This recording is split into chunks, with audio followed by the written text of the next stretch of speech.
Hi, my name is Sarah Day, and I'm recording today from my office at my house, which is where most of my crafting and making happens when I'm at home. I thought that was a good space to utilize. So here's sort of a quick little pan around. Hopefully, I'm not making you ill. We'll get there a little bit farther. So this, besides the all my sewing things that are, I can turn you all the way around. Um, there's a lot of all my fabric. Well, not all my fabric. There just is some fabrics and some knitting needles and pencils and scissors and these books that are in the back here. I'm trying to see right there. Those have patterns that I've made and that I've purchased in them. So I thought this would be a good space to talk to you because this is where I do my work, and I think that you can tell a lot about an artist from, or a maker, because I kind of like that term better, from where they do their making. So one of the things I'd like to talk about today is how I have always made things. Always. When I was really little, I would draw with my dad. He is really a skilled artist and he is an excellent woodworker.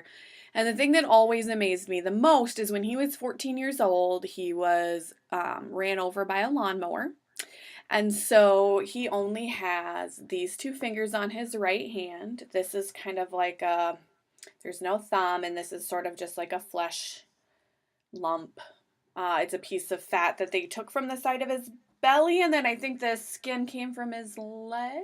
I'm looking at myself in the camera like you're going to be able to answer that for me. One of these fingers, I believe it's this one, does not have this top knuckle. So it's from here on down, and then this one is full.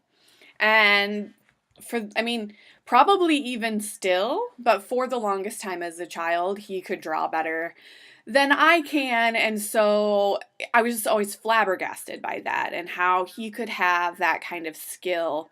And my mom is also an artist in her own right. She actually can draw quite well, but it's not something she takes joy in. She really likes making paper art. Like she makes, I don't think I have any in here right now, but she makes really like intricately folded packages as gifts to give to people. So like when my sister had her baby shower, she like made these little packages to house some mints, and she made little paper foldy things to house hand sanitizer, and like makes these little packages, and that kind of thing really makes her happy. So I grew up in a very arty home. I've always been somebody who really likes to make things. I remember when I was in 8th grade, I was obsessed with The Lion King, and I was always drawing Lion King things. I was always um, kind of trying to use that to make my style better.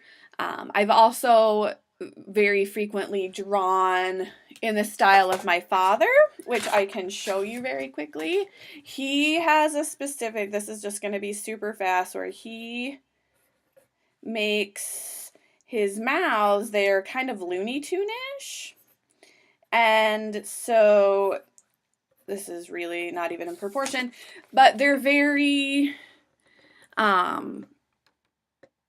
mouths like this. And so and kind of face like this, it's much more refined. This is kind of crappy. But I drew like this for years and years and years just because of my father.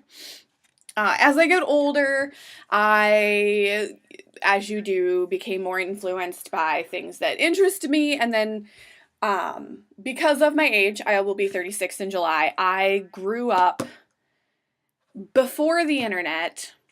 But as I was becoming that very impressionable college age, that's when the internet started to become really prevalent. And so I have that very strange, like, child of the 80s. I grew up with no technology, but then came into technology in a time when I could still really embrace it and really make it a part of my life. And so once that started to happen, I got influenced by things that were more global, we'll call it. And I began to really heavily read blogs, probably when I was about 22, so about the early 2000s. And I was playing a game when I first started college in 1998, 1999. I was playing a game online called Neopets, and I was really interested in that kind of bright character. I may have a picture of what those are in case you don't know. It was an online game, but after a while they came out with cards, and I saved some of my favorites because I'm a nerd. So it was very, like, cartoony,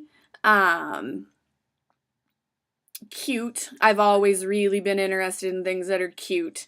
But just really imagery that, I don't know, I liked. I have a painting in my living room, which is huge, so I didn't bring it in here. But I painted a Zafara, which is what that creature was. I painted those on there. And so I was really starting to be influenced by that kind of thing. And I feel like that is still influencing my art. Most of the artists that I find to be, or the makers that I find to be influencing, are ones that I've never met and maybe don't even know, like, what their things look like in person. I've only seen them via Instagram or Facebook or somewhere else on the internet. And so I feel like that is a really interesting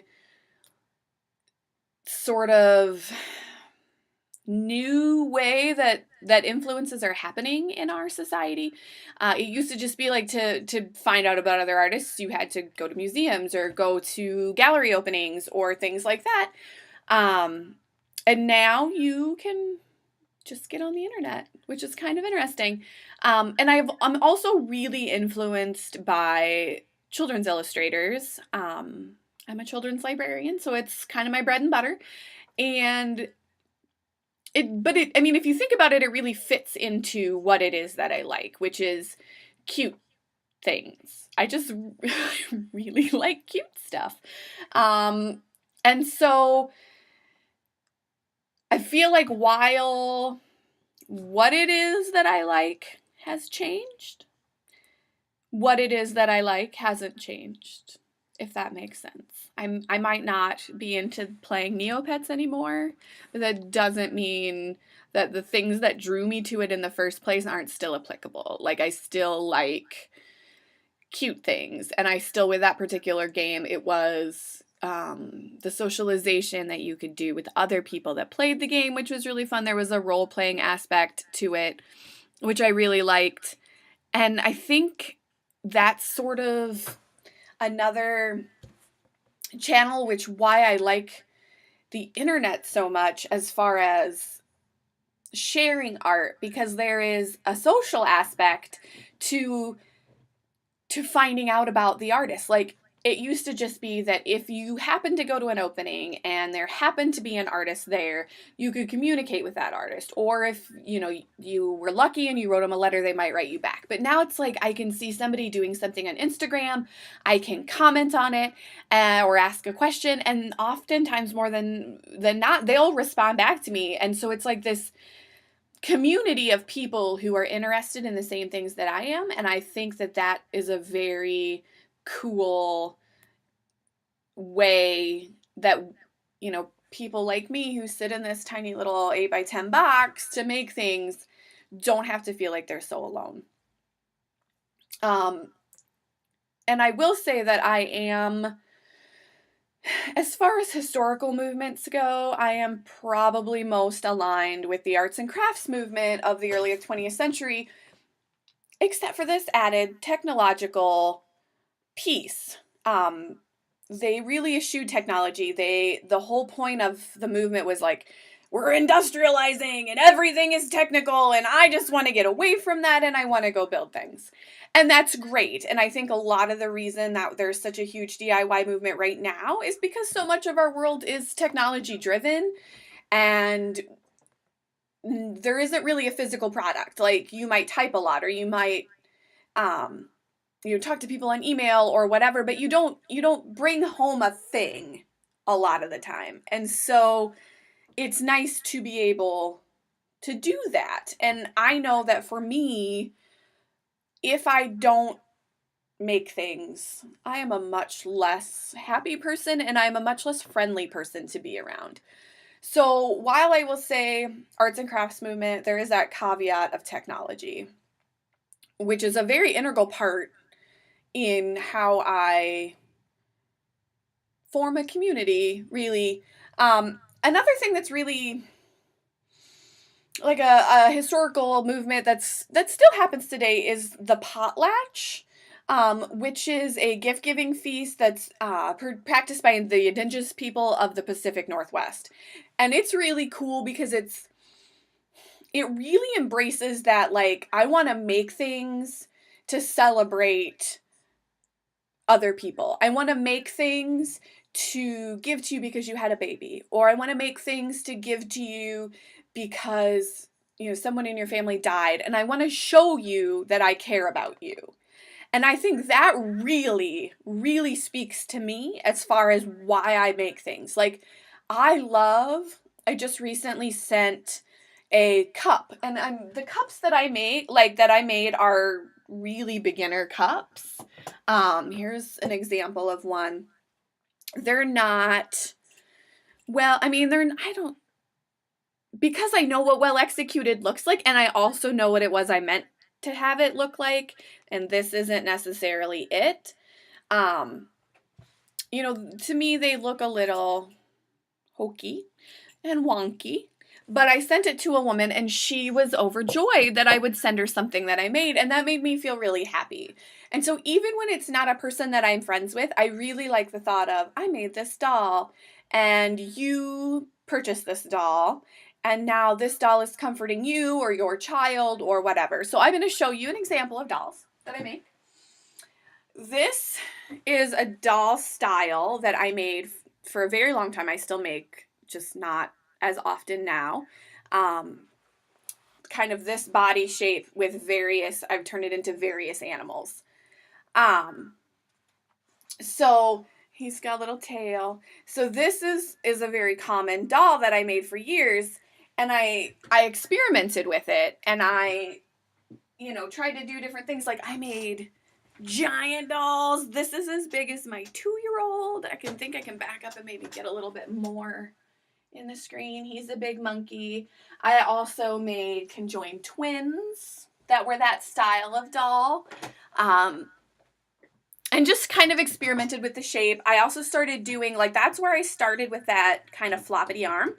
I also experimented with that, and I tried button joining. So that was like a form that I started with that I kind of played off. So this is an example of button joining where your limbs can move, because there's you can't see it, but it's a string that goes from one button straight through to the other, back and forth and back and forth. And so it makes a joint there, and that's a pivot a line that they can pivot off of. And these legs are button jointed too. This is not a pattern I designed, but I did make this doll. And so this, I feel like there's an evolution of skill, hopefully, from kind of this form to this more three-dimensional form. I still really like this form. And this, you'll see when I start showing you some of my later pieces. This is what my art looks like, my little doodly faces. But I hope you can see kind of a progression there. I also have been really into making things with socks lately. I made like $500 making sock bunnies over Easter. This is not one of them, but this is a little guy I made for my daughter, just out of some of my husband's old socks. Like, just repurposing things, trying to make things cute that might not have another life. I really like. I'm also really into quilting, and this is the quilt from my bed, so it might, it's a little, like, probably needs to be washed. But I love, like, bright colors and shiny, happy things. So this is kind of, this makes me happy to look at. I like that I can, snuggle up with it every night. So that's an important piece for me. But where my art is really going right now started with these, which are these cubes that I made for an art project at the library to do with the kids for craft day. And they're these cubes that you design while they're flat, and there are marks on there so you can make the design match up, but you don't have to because this one doesn't everywhere. But I started doodling on here. Lisa Congdon is an artist who doodles a lot, and I'm very, I love her stuff. I love looking at it. So these are very heavily influenced by that. We're also I like Zentangle a lot. So all those kind of things kind of influence. I look at different patterns online and I try to incorporate, because sometimes my brain isn't good at thinking things up on its own. But so I try to incorporate. So we started here. Then we went to places like this where I was like, hey, I like doodling. Let's put that on one of these ceramics pieces for my ceramics class. And I love this cat face. And he came about because I was like, this is the first thing I ever made in that class. Let's put a cat face and some ears on a 4x4 cylinder. This is amazing. And then he started to be this little cat. And it's evolved even out of ceramics, because I still, I purchased a studio, or I paid a studio fee at the Hearst Center so that I could continue to do pottery over the summer. And so and I'm still drawing on ceramics, but even beyond this, my husband had this amazing idea that we could do together. He likes to build guitars. This isn't one that he made the body of, but he sanded it off. He's building guitar bodies. This is just like a practice one. So he was like, let's collaborate, and I will do the guitar bodies and you can draw on them, and I will seal them and put them back together, and we'll see what we can do. So here's my little cat guys on here, and the flowers that you can see in my other pieces. So this is really where, right now, it's all cat faces and flowers all the time. I don't know why, but it really speaks to me and it really makes me happy. So, and that's what I want. I want I want it to make me happy. I want it to make other people happy. And that's what I think is just really important. This I'm just going to show you because it's cool.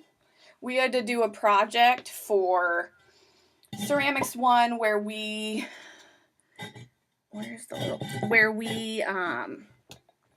took an object, which I took this little spool, and you had to make the tallest dimension 12 inches. So that tiny little spool turned into this ginormous spool, which I even managed to match the top verbiage. I just think it's neat. And I feel like it shows a progression of my handling with clay from where I started to what I'm doing now. I'm still rubbish at wheel throwing. I think that's important to know. Sometimes the things you make look like a poop. And that's okay. Because that doesn't mean that you have no skill. It just means that you're still learning. And that's sometimes hard for me to remember. So I glazed this because this is my reminder that we all have to start somewhere. We all have to make mistakes before we can get better. And I think that's a really important thing to remember. And for me, what I want is I want to make things that are functional, and I want to make things that are beautiful, and I want to make things that make me happy. First and foremost. If I don't like it, I'm not going to make it. So I want to be happy with the things that I make. But I want other people to take pleasure in the things that I make. I think that's a way I show that I love you, is by being like, here, I made you this thing, and this is a little package of my love, and I want you to keep it forever.